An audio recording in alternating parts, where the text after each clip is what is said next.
Welcome to Diploma with Sono. So, in this lecture, we will study about WBM road or waterborne magnum road. So, अगर आप पहले वाले lecture को नहीं attend किए हैं तो इसके डिस्क्रिप्शन में लिंक रहेगा, वहाँ से आप लोग उसको अटेंड कर लीजिएगा। तो ये सब लेक्चर आपको अच्छे से समझ में आएगा, ठीक है। तो अगर आप नोट्स के लिए अगर आपको चाहिए नोट्स चाहिए तो नोट्स के लिए आप नीचे डिस्क्रिप्शन बॉक्स में लिंक रहेगा, चाहे तो आप फेसबुक लिंक से जुड़िए या टेलीग्राम लिंक पे जुड़िए, वहाँ से आप हमसे कांटेक्ट कर सकते हैं, वहाँ पे हम आपको नोट्स प्रोवाइड करवा देंगे। सो फ्रेंड्स, वहाँ पे जल्दी से जुड़िए, ज़्यादा से ज़्यादा वीडियो को शेयर किया कीजिए और फुल वीडियो देखिए। ये नहीं है कि सब्सक्राइब कीजिए या नहीं कीजिए, वो आप पे निर्भर है। अगर आपको अच्छा लगता है तो सब्सक्राइब कीजिए चैनल को और पूरा वीडियो देखा कीजिए, ठीक है। सो स्टार्ट करते हैं यहाँ से वीडियो फ्रेंड। तो WBM रोड से हम लोग स्टार्ट करेंगे। तो WBM रोड क्या होता है, सबसे फर्स्टली वो जानेंगे, ठीक है। देखिए, WBM road means waterborne magnum road. The wearing surface of WBM road consists of clean and crushed aggregate which are mechanically interlocked by rolling operation. The material is bond with filler material which is also called as screening and water laid on preferred base course. देखिए, WBM मतलब क्या होता है, water bond magnum road. ये एक ऐसा road होता है जिसका वियरिंग सरफेस मतलब जिस पे कार चलती हैं, कार बाइक जिस पे मतलब व्हीकल चलती है, उस रोड दम अपर सरफेस ऑफ रोड और बियरिंग सरफेस ऑफ रोड जिसका दम क्लीन हो, क्रस्ट हो, एग्रीगेट से बनाया जाए।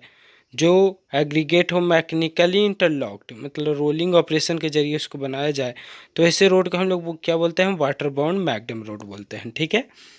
अब देखिए, यहाँ तो बात आया कि WBM रोड होता है क्या, ठीक है। अब यहाँ से बात आता है कि मटेरियल क्या क्या ज़रूरत है WBM रोड को बनाने में। तो 3 प्रकार के मटेरियल की ज़रूरत पड़ते हैं फ्रेंड। सबसे फर्स्ट को हम लोग बोलेंगे कोर्स एग्रीगेट। उसके बाद आता है स्क्रीनिंग जिसको फिलर मटेरियल के नाम से जानते हैं। फिर आता है बाइंडिंग मटेरियल, ठीक है। तो यहाँ से हम लोग समझें कि 3 प्रकार का मटेरियल की ज़रूरत पड़ता है। तो अब तीनों प्रकार के मटेरियल को जान लेते हैं कि क्या क्या इनमें यूज होते हैं। तो देखिए, कोर्स एग्रीगेट क्या होता है। Unlike the coarse aggregate, it consists of mixture of hard and durable crushed aggregate and broken stones. The aggregates used for each layer of the WBM road construction should be properly graded. अब देखिए, जैसा कि सब coarse aggregate होते हैं उनको से ये कुछ अलग है इस प्रकार में कि इसमें जो भी एग्रीगेट होगा वो हार्ड एग्रीगेट यूज होता है, जो ड्यूरेबल हो उसको हम लोग यूज करते हैं, जैसे ब्रोकन स्टोन्स ये सब को यूज करते हैं, ठीक है। तो इनमें जो भी एग्रीगेट यूज होते हैं हर एक लेयर वाइज यूज होते हैं और जिसको प्रॉपरली ग्रेडेड हो, ठीक है, उनको हम लोग इस्तेमाल करते हैं। Below table shows the standard gradation of aggregate that can be adopted. अब देखिए, ग्रेड साइज कैसा हो, तो ग्रेडिंग कुछ इस प्रकार हो कि अगर साइज 90 to 40 mm रहे तो सीफ पे कितना पे यहाँ पे उसका कितना सीफ तक वहाँ रहना चाहिए, 100 mm पे वहाँ पे सीफ पे अटेंड होना चाहिए। फिर 80, 63, 40, 20 इतना के बीच में, इतना मतलब इतना नंबर ऑफ सीफ के बीच में ही वो एग्रीगेट वहाँ पे रुक जाना चाहिए, या बोल सकते हैं कि वहाँ पे पास आउट नहीं होना चाहिए 20 के बाद, ठीक है। तो इतना एग्रीगेट जब पास आउट नहीं होगा तो इसको हम लोग यूज करेंगे। जैसे देखिए कि अगर 90 to 40 mm साइज के रहे और उसको 100 mm सीप से हम लोग सीव करें तो percentage wait passing the ship कितना पास होना चाहिए, तो 100 पास आउट होना चाहिए। फिर 80 में जब पास आउट करें तो 65 में से 85 पास आउट होना चाहिए। तो आप लोग समझ गए कि मतलब कितना सीप में कितना पास आउट हो रहा है, उस सब को हम लोग के लेंगे परसेंटेज के हिसाब से, ठीक है। तो इसी प्रकार में फिर आगे आता है 63 to 40 mm साइज रहेगा तो उसका कुछ इस प्रकार। ये सब को अगर आपको नोट करना है तो वीडियो पॉज कीजिएगा, अच्छे से नोट कर लीजिएगा, ठीक है फ्रेंड। इसके आगे हम लोग बढ़ते हैं। The coarse aggregate used in the construction of WBM road should hold the following properties. जो भी हम लोग कोर्स एग्रीगेट यूज करेंगे during construction of WBM road, उसका में कुछ कुछ प्रॉपर्टी होना चाहिए। क्या क्या प्रॉपर्टी देखते हैं। It should be hard and durable, वो हार्ड होना चाहिए और ड्यूरेबल होना चाहिए, मतलब ज़्यादा दिन तक चलना चाहिए, ज़्यादा साल तक चलना चाहिए या ज़्यादा टाइम बोलिए, ठीक है। The course aggregate should be freely from flaky and elongated particle.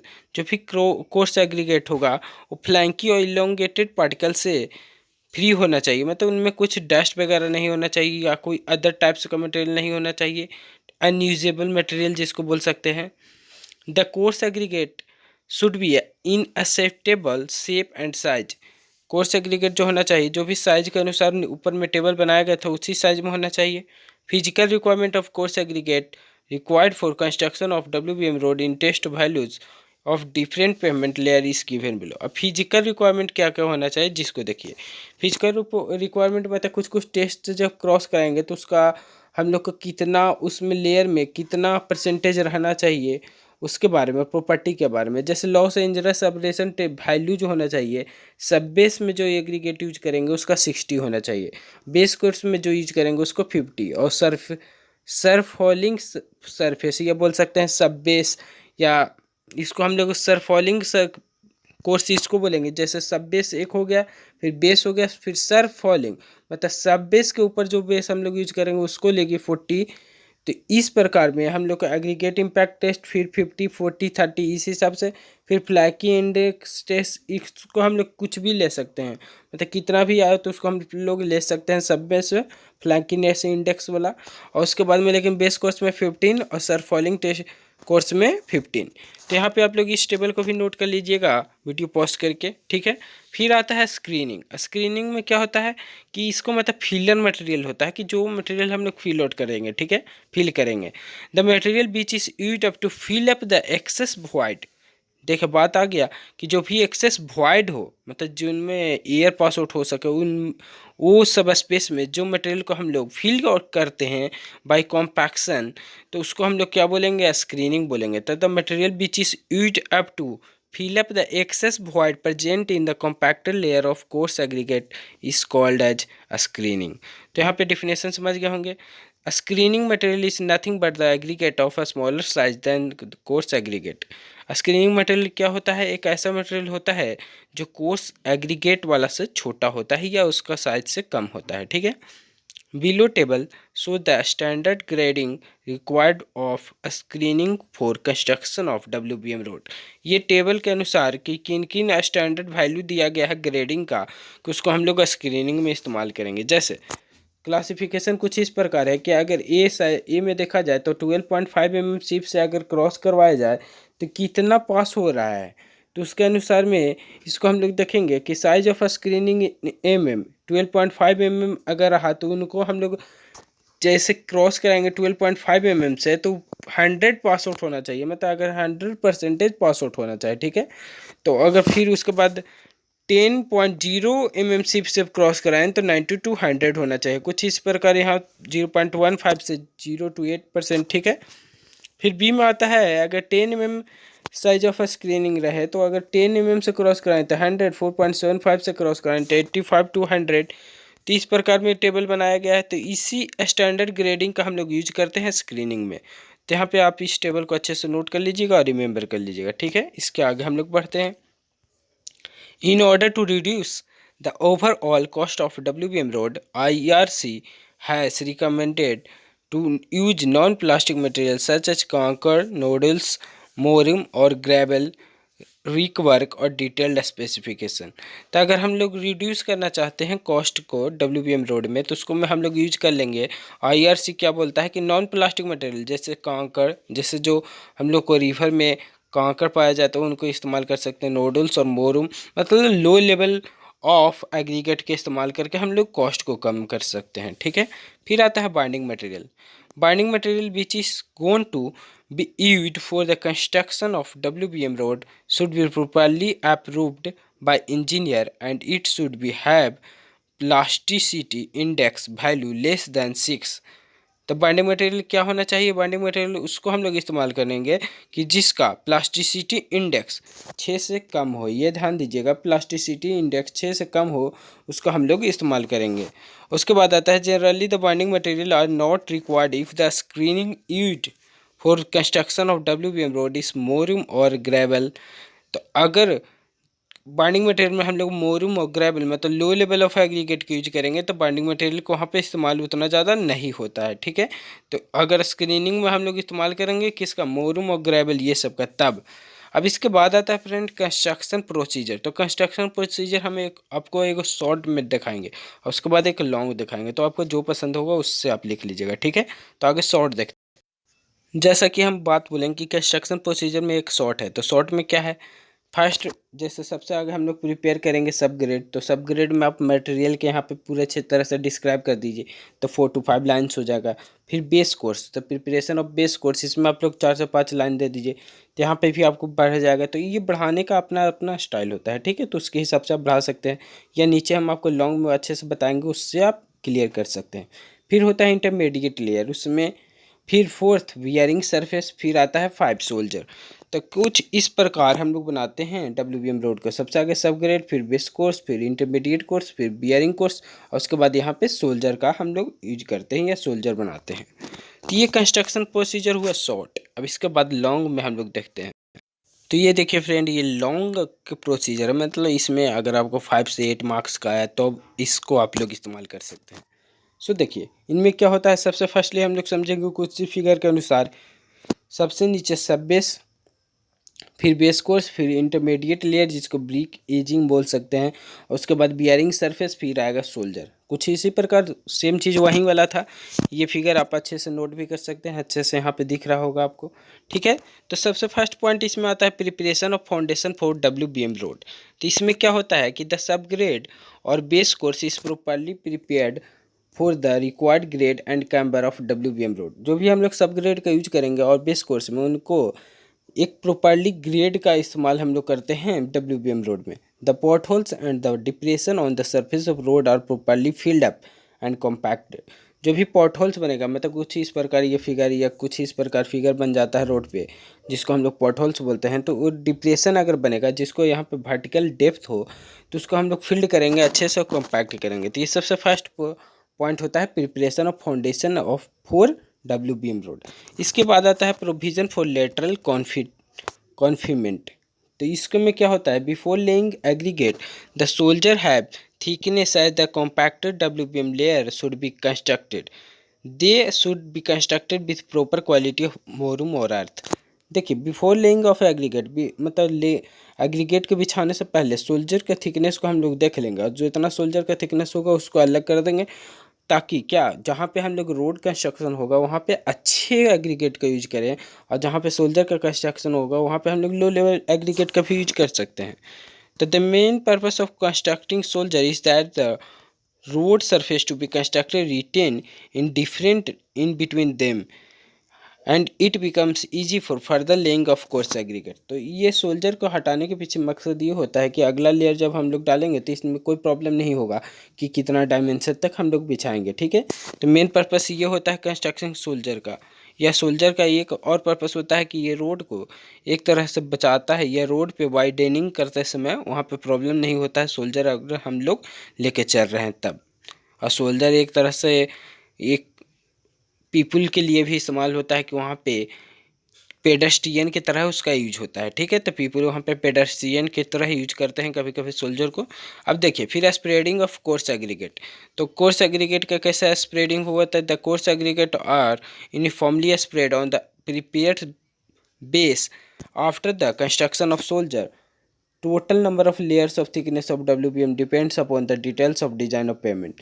जो भी कोर्स एग्रीगेट का हम लोग यूनिफॉर्मली स्प्रेड कर रहे थे, उसको में कंस्ट्रक्शन ऑफ सोल्जर के बाद में हम लोग उसको, जब सोल्जर का कंस्ट्रक्शन होगा उसके बाद हम लोग उसका कोर्स एग्रीगेट का बिछाएंगे या उसको ले आउट करेंगे, ठीक है। तो ये टोटल नंबर ऑफ लेयर होता है वो ड्यूरिंग डिजाइन ऑफ पेमेंट के हिसाब से वहाँ पे होता है। In general for ordinary roads single layer for compacted thickness 75 mm may be sufficient. तो सिंगल लेयर 75 mm सफिशियंट होता है ऑर्डिनरी रोड में, 75 mm सफिशियंट। उसके बाद में फॉर स्पेशल रोड, अगर दो कोई स्पेशल रोड है तो उसमें हम लोग 2 लेयर डालते हैं 150 mm ईच, कॉम्पैक्ट उसको करते हैं, ठीक है। If the course aggregate is used of a number 1 grade as shown in the above coarse aggregate grading table, then it is compacted to thickness 100 mm।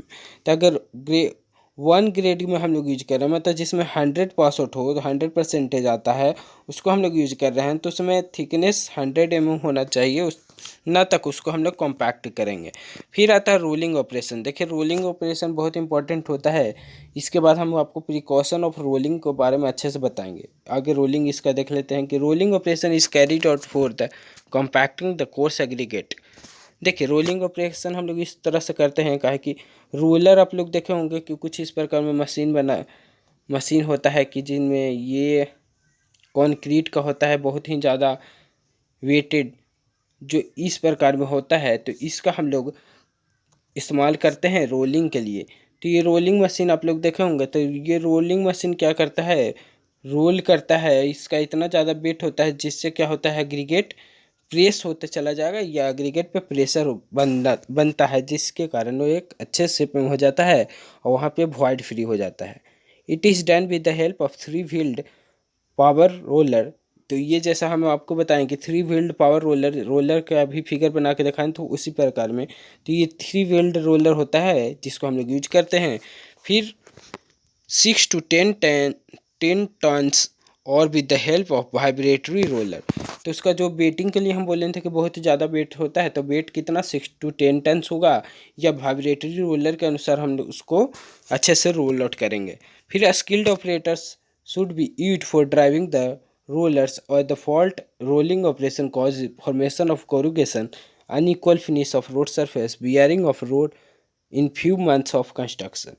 तो देखिए जो भी हम लोग रोलिंग में इस्तेमाल करते हैं, तो अगर वहाँ पे जो ड्राइवर हो वो स्किल्ड होना चाहिए, मतलब उसको ज़्यादा एक्सपीरियंस होना चाहिए, ताकि वहाँ पे कोई फॉल्ट ना हो, कोई मिस्टेक ना हो, क्योंकि रोलिंग पर ही सब चीज़ डिपेंड करता है। अगर रोलिंग ठीक से नहीं हुआ तो रोड क्या हो जाएगा, वो कुछ ही मंथ में वियरिंग ऑफ रोड ख़राब हो जाएगा, तो उससे वहाँ पे फॉल्ट होल्स ये सब बन सकता है। फिर application of screening. After the rolling operation is properly finished, screening is applied to properly fill the voids remained after the compaction of aggregate। The screening may be applied in 3 or more layers as per site condition।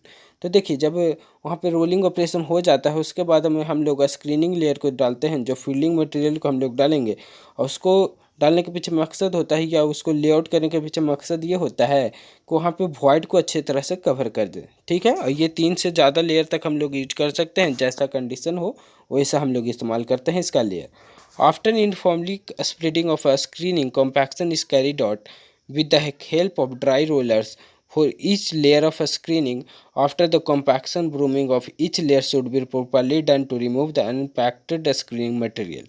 तो जो भी हम लोग screening करते हैं, तो हर एक layer के बाद में कॉम्पैक्शन करते हैं बाय रोलर के जरिए। इसका यूज करने के पीछे मकसद ये होता है कि जो भी स्क्रीनिंग मटेरियल जो वहाँ पे अच्छे से वॉइड में नहीं वहाँ पे फिल आउट हुआ, उसको हटा दे, ठीक है, या उसको और ज़्यादा प्रेस करके वॉइड को अच्छे से फिल आउट कर दे। फिर sprinkling of water and grounding. तो इसमें क्या होता है, वाटर को स्प्रिंकलिंग करते हैं after the application of screening के बाद में क्या, the road surface is properly screened and with plenty of water. After the water is sprinkled, brooming is done to sweep the water screening weight screening properly into the voids। Rolling operation is further carried out for proper compaction। If the voids are still visible, then additional screening can also be applied on the properly compacted.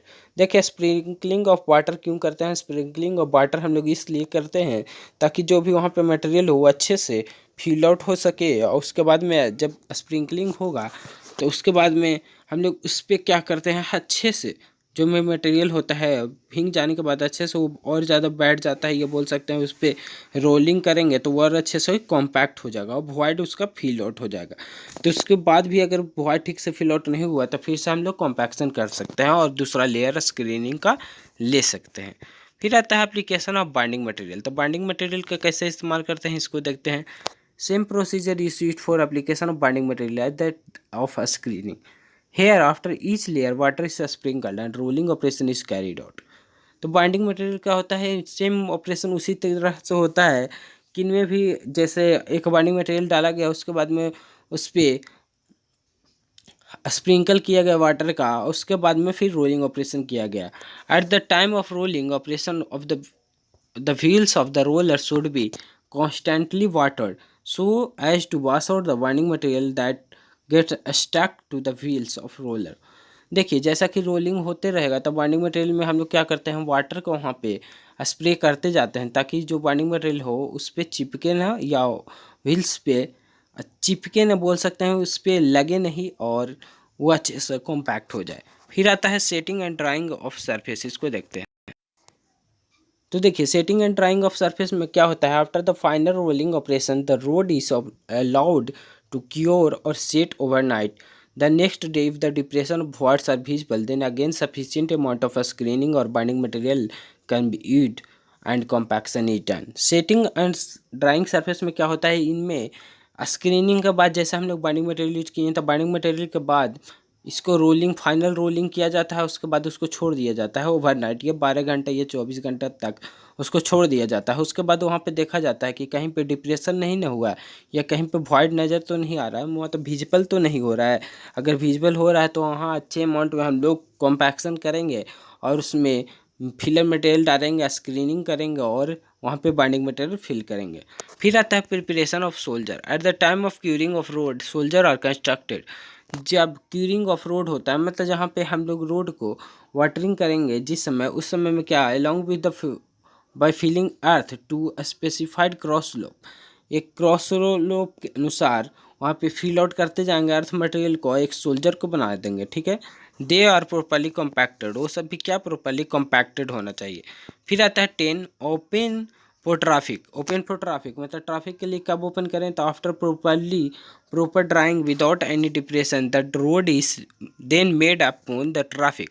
जब कोई भी voids नहीं हो तब हम लोग उसको traffic के लिए ओपन कर देंगे। For few days the traffic should be well distributed over full bits of road by placing obstacles longitudinally in the form of drums, barricades etc।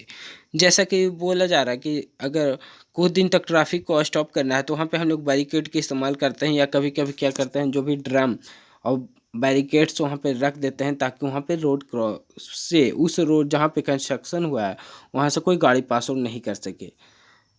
तो इसमें हम लोग ज़्यादातर ड्रम्स का ही इस्तेमाल करते हैं, या बोल सकते हैं कि वहाँ पे बैरिकेड्स कुछ इस प्रकार का हम लोग इस्तेमाल करते हैं। हम आपको दिखाने की कोशिश करते हैं कुछ इस प्रकार, ठीक है। कौन प्रकार में होता है, कौन में होता है येलो रंग का, ठीक है, उसका हम लोग इस्तेमाल करते हैं। या वहाँ पे इस प्रकार में वहाँ पे ड्रम्स होते हैं उनको इस्तेमाल कर लेते हैं। तो इस प्रकार में बैरिकेड्स का हम लोग इस्तेमाल करते हैं। अब जैसा कि बात हम बोले थे आपको कि हम लोग पढ़ेंगे इनमें स्पेशल चीज़ क्या एक था कि हम लोग रोलिंग करते समय क्या प्रिकॉशन करते हैं उनके बारे में। तो उसके बाद WBM पूरा कंप्लीट हो जाएगा, तो हम लोग उसको देखते हैं। तो देखिए precautions in rolling WBM road. तो प्रिकॉशंस क्या था जब हम लोग रोलिंग करेंगे WBM रोड पे, तो roller to be used 8 to 10 tons. जिसको रोलर का हम लोग इस्तेमाल करेंगे उसका वेट 8 to 10 टन्स होना चाहिए। Rolling should be done from edges to the centre. Rolling कैसे होना चाहिए, एज से सेंटर तक होना चाहिए, ठीक है। The successive rolling step should be overlapped. जो भी सक्सेसिव रोलिंग स्टेप्स होगा, जैसे यहाँ से रोल आउट किया तो यहाँ पे एक निशानी बन गया होगा रोड पे, तो ये सब को हम लोग को कवर करने चाहिए या ओवरलैप होना चाहिए, ठीक है। Length of each rolling should be less than और इक्वल टू 200 मीटर। जो भी रोलिंग करेंगे वो 200 मीटर मिनिमम होना चाहिए और उससे कम होना चाहिए, ठीक है। लेस देन और इक्वल टू आप लोग समझ सकते हैं कि 200 से कम या 200 के इक्वल। Water should be sprinkled and not poured by the buckets. जब रोलिंग करेंगे तो उसको में वाटर को स्प्रिंकल होना चाहिए, यानी वहाँ पे छींटना चाहिए, वाटर का ऐसे ऐसे छींटना चाहिए, ना कि बाल्टी, या बोल सकते हैं कि वहाँ पे हम लोग इस प्रकार में बाल्टी या बोल सकते हैं पॉट के या बकेट्स के अनुसार वहाँ पे हम लोग डायरेक्ट पानी को गिरा दें। गिराना नहीं है, स्प्रिंकल करना है, ये ध्यान दीजिएगा। The rolling should be done for 80 passes और until the aggregate are broken. Rolling कब तक करना चाहिए, जब 80 पासेस मतलब 80 बार इधर से इधर होना चाहिए, या जब तक कि पूरा एग्रीगेट ब्रोकन नहीं हो। तो यहाँ पे WBM रोड हम लोग समझ गए हैं। सो यहीं तक इस वीडियो में friend, thank you all and please like and share this video and अगर आप लोग को नोट्स चाहिए तो एक बार फिर डिस्क्रिप्शन में लिंक रहेगा फेसबुक टेलीग्राम का, वहाँ से आप लोग कनेक्ट हो सकते हैं। So thank you and please share this video. Thank you.